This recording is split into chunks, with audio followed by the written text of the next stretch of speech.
Les principales possibilités ouvertes. Les crypto-monnaies. Le créateur de la blockchain avait en tête la volonté de pouvoir s'affranchir du pouvoir des États, pouvoir centralisé, tout en sécurisant les opérations, notamment en ce qui concerne la monnaie. C'est ainsi qu'est né le Bitcoin. Chaque bloc représente la création de monnaie telle qu'elle pourrait être effectuée par une banque centrale. Ces créations ne sont pas illimitées, car le bloc est une ressource limitée. Chaque création de bloc prend de plus en plus de temps puisqu'il faut recalculer le hash d'un bloc en fonction de tous les précédents. La monnaie virtuelle n'est pas appuyée sur une réserve d'or pour en garantir la valeur, ce qui est le cas de n'importe quelle monnaie depuis la fin du système de l'étalon or. La spéculation est donc possible, un bitcoin pouvant être échangé contre un autre bitcoin. La détention d'un bloc va faire l'objet d'un titre de propriété qui peut être transféré d'une personne à une autre. Ce transfert est une transaction, au même titre qu'une action sur un marché boursier. NFT. On peut appliquer un titre de propriété sur d'autres actifs, immobiliers ou mobiliers, non fongibles. Par exemple, un appartement est difficilement échangeable contre une œuvre d'art quand bien même ils auraient la même valeur. Les NFT permettent précisément d'associer tout objet non fongible à un titre de propriété électronique, stocké dans une blockchain. Cela peut notamment s'appliquer à des œuvres d'art. Plus concrètement, pour comprendre ce qu'est un objet non fongible, prenons l'exemple d'un billet de banque de 10.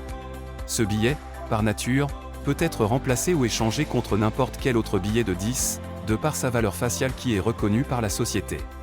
On dit dans ce cas que ce billet est fongible, remplaçable par un autre. Cependant, si ce billet de 10 est signé par Kylian Mbappé, on perçoit que dès lors, ce billet n'est plus exactement le même qu'un autre billet de 10. Sa valeur faciale est bien toujours 10, mais on considère aisément qu'il prend une valeur un peu particulière du fait de sa caractéristique. Dans ce cas, il devient non fongible, non remplaçable par un autre. Par extension, prenons l'exemple d'un tableau de Van Gogh et d'une propriété immobilière de luxe en plein centre de Paris. Il est possible que ces deux éléments aient la même valeur monétaire, mais nous percevons bien que les deux ne sont pas comparables et donc non fongibles. S'il est possible d'échanger l'un contre l'autre, les deux ne permettent pas la même valeur d'usage. Utiliser des NFT permet donc d'attribuer un titre de propriété numérique à chaque objet dès lors qu'il est unique. En réalité, il s'agit de titriser l'économie, tout comme le prévoient les mécanismes financiers de FCPI par exemple. Une fois l'économie titrisée, ces titres de propriété peuvent s'échanger, en dehors de pratiquement tout contrôle, et avec une valeur convenue entre plusieurs parties. Smart contract. Dans ce que nous avons vu autour de la blockchain, le contenu des blocs peut être de différentes natures. Des transactions. Du texte, des images, des fichiers. Des smart contracts. Contrairement aux contrats traditionnels dont l'application dépend du bon vouloir de chaque partie et est contrôlée par la loi.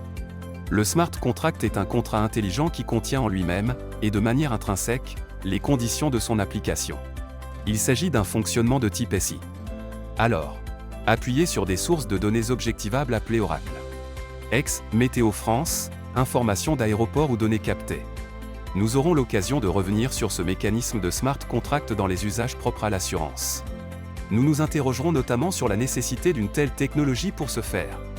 Un commentaire à ce stade, si la blockchain peut être utile pour réaliser ce type d'opération. Considérer que l'on a besoin de la blockchain pour le faire reviendrait à dire quelque chose de plus grave. Cela signifierait que l'on choisit de faire plus confiance dans la technologie blockchain pour garantir l'exécution d'un contrat. Plutôt que le mécanisme actuel contrôlé par le contrat, appelé synalagmatique, entre deux parties, et soumis à la loi. Les concepts clés et éléments de vocabulaire complémentaires. Pour naviguer dans l'univers de la blockchain, il est essentiel de comprendre certains termes techniques clés. Les nœuds. Les nœuds constituent l'épine dorsale d'une blockchain, assurant son fonctionnement et sa sécurité grâce à leur rôle crucial dans le processus de décentralisation. Chaque nœud est un ordinateur participant au réseau de la blockchain, qui stocke, diffuse et valide les transactions ou les informations stockées sur la blockchain.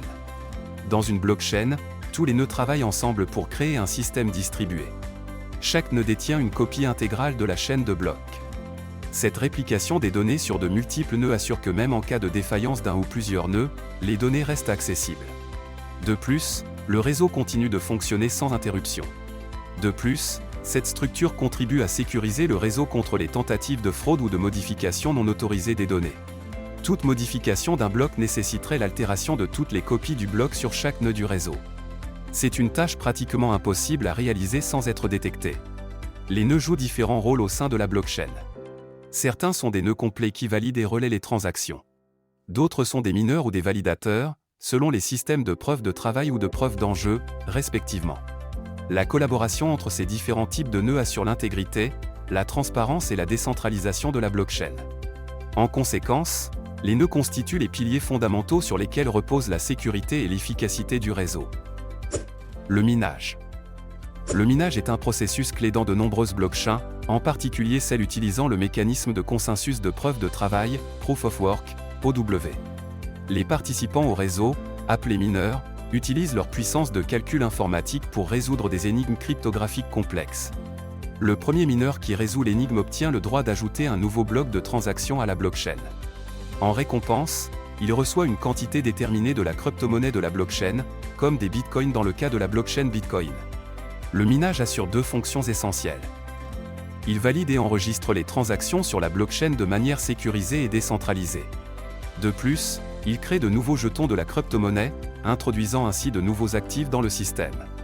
Chaque bloc miné ajoute de nouvelles transactions à l'historique de la blockchain.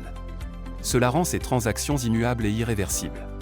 Cependant, le minage est également connu pour être énergivore, surtout dans les grandes blockchains comme Bitcoin. La nécessité de résoudre des énigmes cryptographiques de plus en plus complexes requiert une quantité croissante d'énergie et de ressources informatiques. Cela soulève des questions environnementales significatives. Approfondissement sur les principes de Proof of Work et Proof of Stake. La Proof of Work, POW, et la Proof of Stake, POS, sont deux mécanismes de consensus utilisés par les blockchains. Chacun a ses particularités et avantages pour valider les transactions et sécuriser le réseau. Proof of Work, POW. Proof of Work, POW, est un mécanisme de consensus qui repose sur la résolution de puzzles cryptographiques complexes, connus sous le nom de minage. Les mineurs consacrent une grande quantité de puissance de calcul à cette tâche. Le premier mineur à résoudre l'énigme obtient le droit d'ajouter un nouveau bloc à la blockchain et reçoit une récompense sous forme de jetons de la crypto-monnaie en question. Ce processus garantit la sécurité et l'intégrité des transactions car modifier frauduleusement la blockchain nécessiterait une puissance de calcul considérable. Cependant, le POW est critiqué en raison de sa consommation énergétique intensive et de son impact environnemental négatif. Proof of Stake, POS. Proof of Stake, POS, vise à résoudre les problèmes de consommation d'énergie associés au Proof of Work, POW. Il attribue la création de nouveaux blocs en fonction de la quantité de jetons détenus par un participant, appelé son stack. Dans POS, les validateurs sont sélectionnés de manière aléatoire pour créer un bloc, en fonction de leur enjeu dans la crypto-monnaie. Cette approche réduit la consommation d'énergie en éliminant la compétition basée sur le calcul. Ethereum, une blockchain majeure, a opté pour le Proof of Stake, POS, via sa mise à jour majeure, Ethereum 2.0. Cette transition, également appelée The Merge, vise à améliorer l'efficacité et la durabilité du réseau. Ce choix stratégique de transition vers le Proof of Stake marque un tournant décisif. Il impacte non seulement Ethereum, mais aussi l'ensemble de l'écosystème blockchain. La transition vers POS est motivée par plusieurs raisons, mais l'une des principales est la volonté de réduire significativement l'empreinte énergétique d'Ethereum.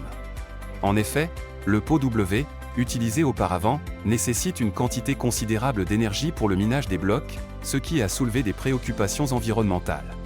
Avec POS, Ethereum vise à devenir un réseau plus vert, en éliminant la compétition énergivore entre mineurs et en réduisant sa consommation d'énergie de plus de 99%. En outre, cette migration vers POS est censée améliorer l'évolutivité et la sécurité d'Ethereum. En attribuant la création de nouveaux blocs en fonction de la participation plutôt que de la puissance de calcul, Ethereum espère encourager une plus grande participation des détenteurs de jetons.